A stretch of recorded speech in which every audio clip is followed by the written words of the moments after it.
Rangers Artemi Panarin guys could very well end up with a very nice award for his great season this season. And it brings to mind what's happening right now while in the NBA, because what happens in Orlando will not impact the voting for the MVP race. LeBron James says, hey, my body of work speaks for itself. But my question for you guys, does anybody care about these awards in the NBA? Well, they're important to the players. They're definitely important. But I think you can't consider, all those games, because you have to go with the body of work that's there, because look at Rookie of the Year. I mean, say R.J. Barrett was to average 40 points in his last 16 games. If you could have played them, he's not even playing. And, Zion and Ja Morant, they're getting a chance to play. So you got to go with the body of work, because not every team is continuing to finish the season. But as far as LeBron goes, it's an interesting debate. I think clearly Antetokounmpo is on the best team in the league, and he's the best player on that team. And to me, he should win the MVP. LeBron's a close second with what he's done out there in LA. But, you got to go with the body of work that's done, because not all other teams are competing. It's basically that LeBron was closing in on him. We know that. Like those last couple of weeks, he was really closing in on Giannis because of how well LeBron was playing and how well the Lakers were playing. And remember, they beat the Bucks. Giannis got hurt.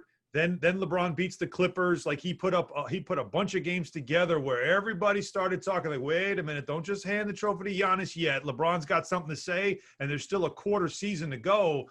And then we had a stoppage. So I'm with you, Wal. You can't forget who was leading the whole season in the MVP voting and also MVP consideration, as Giannis had an outstanding first half of the season, and LeBron was catching up, but he didn't get there.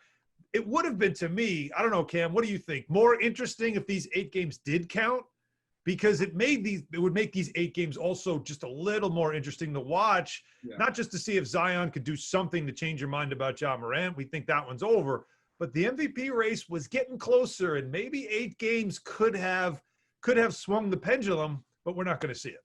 Right, and who's to say if LeBron would have averaged 40 in those 8 games? Yeah. That shifts the conversation, but it goes back to the body of work, guys. This is a guy in Giannis that led the league. And not the league, but excuse me, one of the top 3 scorers in the league, but he led his team in points, rebounds, assists, field goal percentage, steal, and was all there, right?